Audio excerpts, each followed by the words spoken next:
What's up guys? Happy Sunday to you.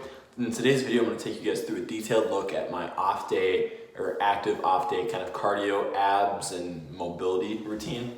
And I guess I say mobility because it's more so like functional things that I'm doing today.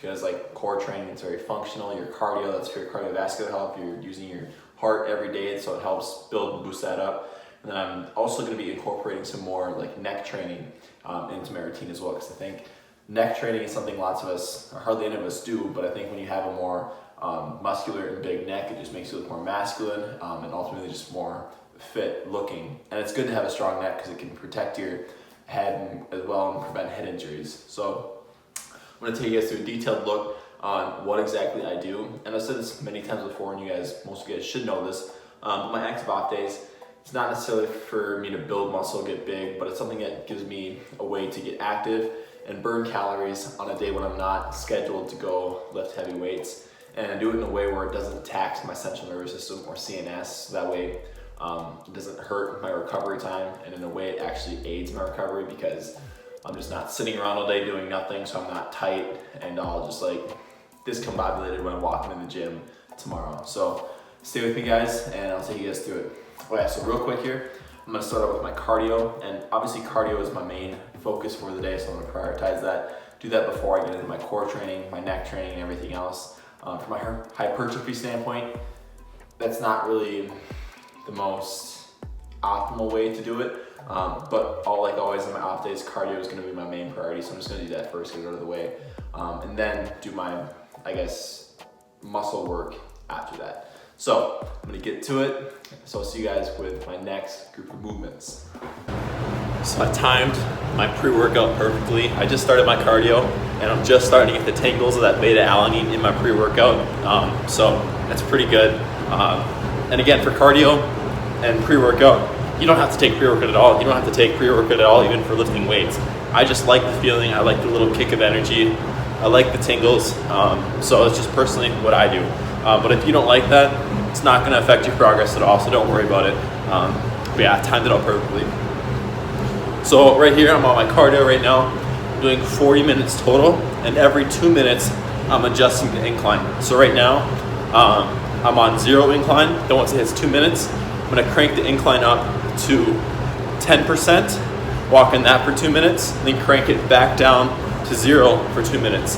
And I'm going to alternate between those two heights for the duration of the workout.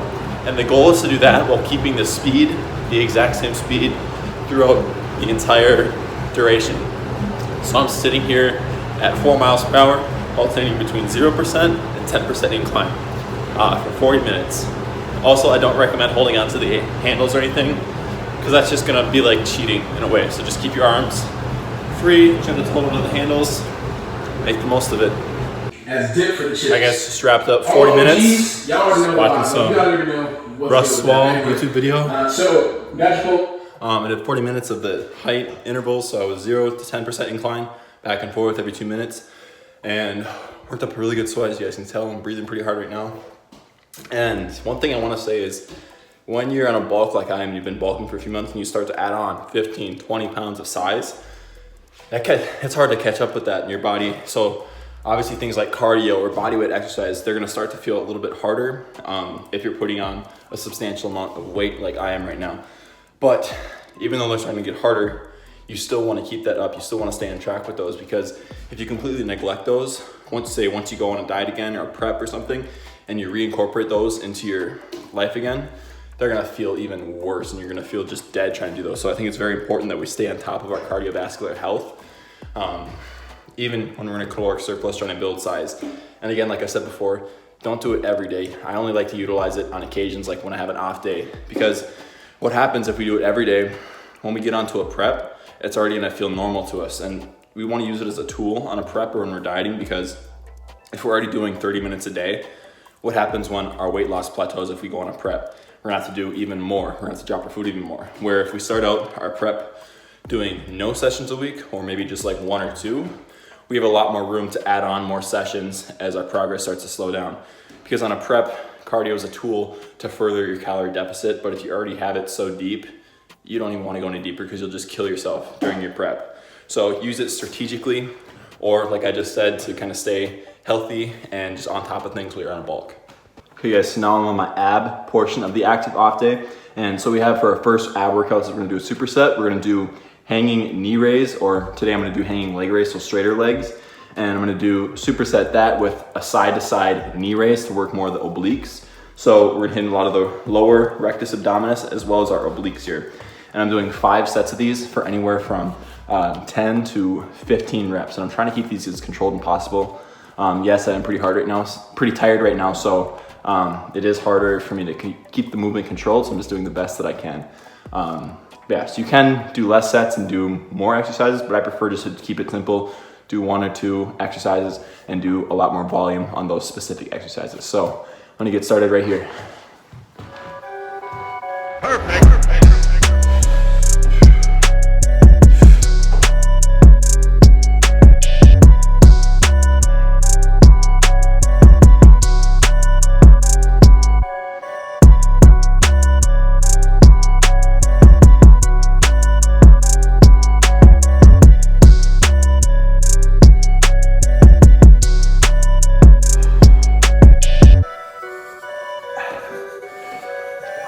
Time for the side to side knee raise.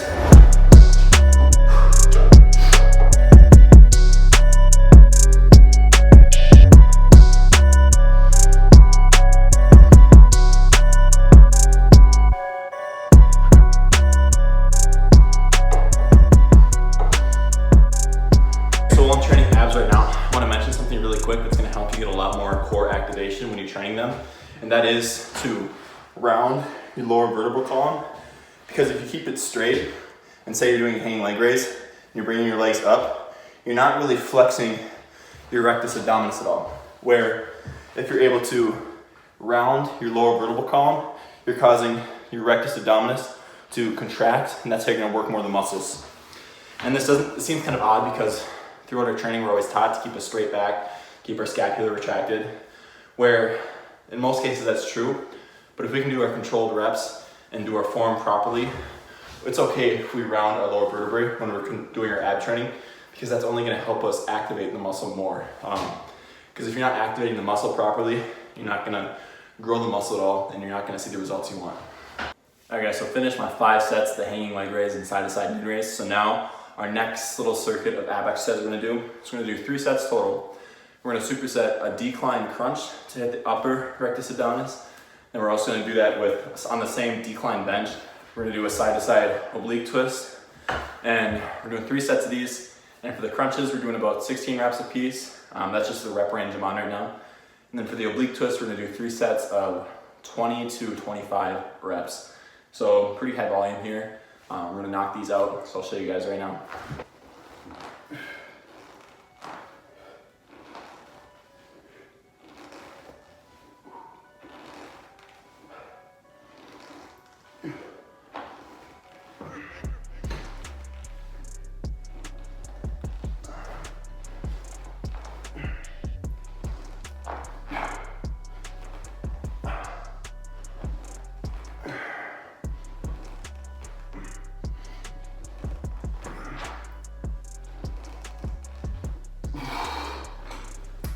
All right, now we're going to go directly to the oblique twist.